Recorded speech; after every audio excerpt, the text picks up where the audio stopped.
So, what are the most important questions you must prepare for if you are going for U.S. visa interview?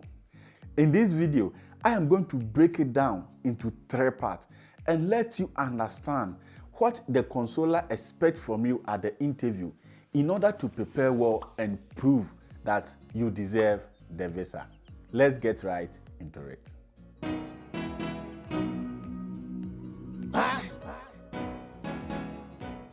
Now, the first thing you must understand is that irrespective of who you are, when you appear for your interview, the impression is that you are a potential immigrant.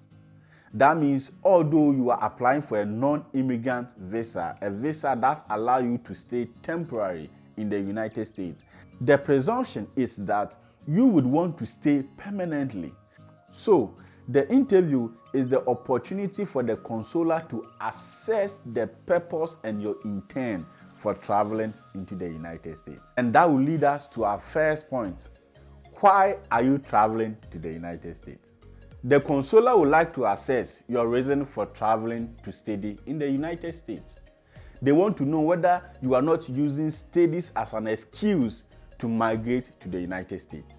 So here, they'll be asking questions that has to do with you, who you are, your academic background, your family background, whether you are married or you are in a relationship, whether you are gainfully employed or not.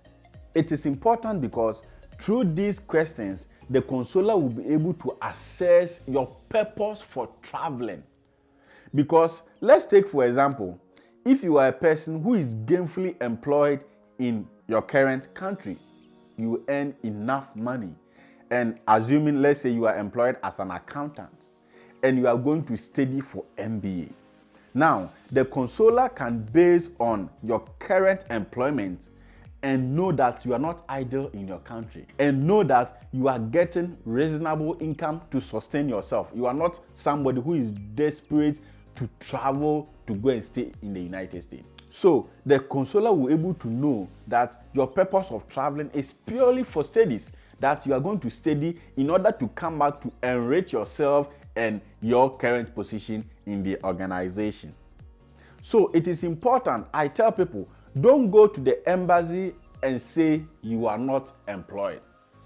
Even if you are not employed, explain to them that you are involved into a voluntary service. It could be a national service. It could be a service you have with an organization, with a firm. It could be a teaching opportunity. You are volunteering. When you are unemployed, the consular believes there is high possibility for you not to come back. But when you are able to explain to them that you are involved in a voluntary work, it means that you are not idle. You have plans. You make good use of your time to help society.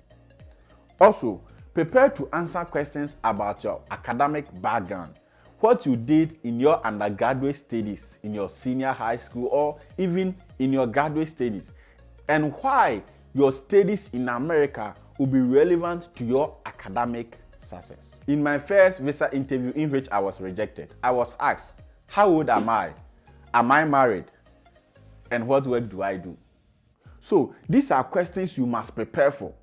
You must be prepared to answer questions and explain how your current state in life is not an opportunity for you to travel just to go and stay in the United States.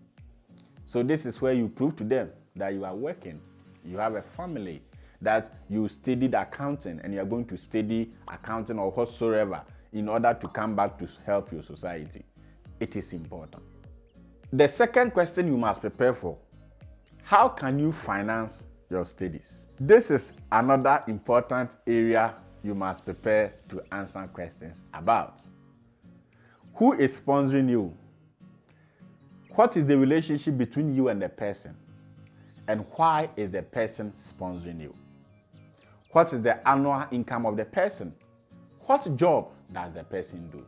Here, the consular wants to assess whether you have the financial capabilities to go and study in the United States, the ability for you to sustain yourself, especially in your first year at the United States. They would want to know who your sponsor is, what kind of job your sponsor does, and why your sponsor is sponsoring you. I always tell people, it is not just enough to show bank statements. It is important to prove to the consular about the work or the occupation of the person sponsoring you. Because it is the work of the person that can convince the consular that indeed he or she can sponsor you. So if you claim your father is sponsoring you, be prepared to answer questions such as, how much does your father earn at the end of every year or monthly? What kind of job does your father do? Why is your father spending so much? Why is the sponsor spending so much money to take care of you?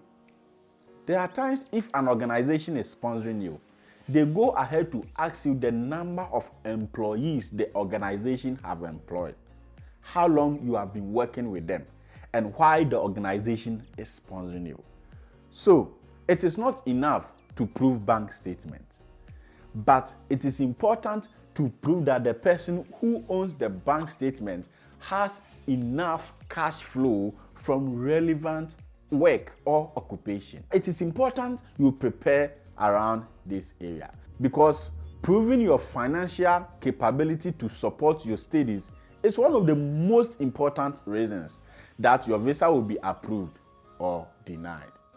What are your plans after school? This is another question you must prepare for. As you go for your interview, the consular will want to know your long-term plan after school. And it is based on your plan that will help the consular to determine whether you would overstay or you would return when you are done with your studies.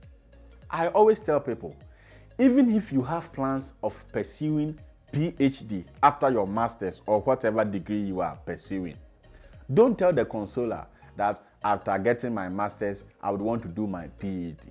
No. Tell the consular that after getting your master's, you would come back to your country to do this and that. If possible, prove to him or her that you have an organization, you have even acceptance letter already.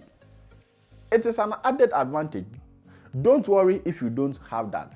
All that is important is that you prove to the consular that at the end of the day, you have a long-term plan that is connected to you coming back to your country to give back to your society. If you are not able to answer these 3 questions, your visa will not be approved. Just bear in mind that you must be able to convince the consular about these 3 lines of questions. Even if you fail in one, your visa may be rejected. The final tip, be prepared to answer the question, why must I give you this visa? This is where you explain your career goal and why studying in America will help you achieve your career goal and give back to the society.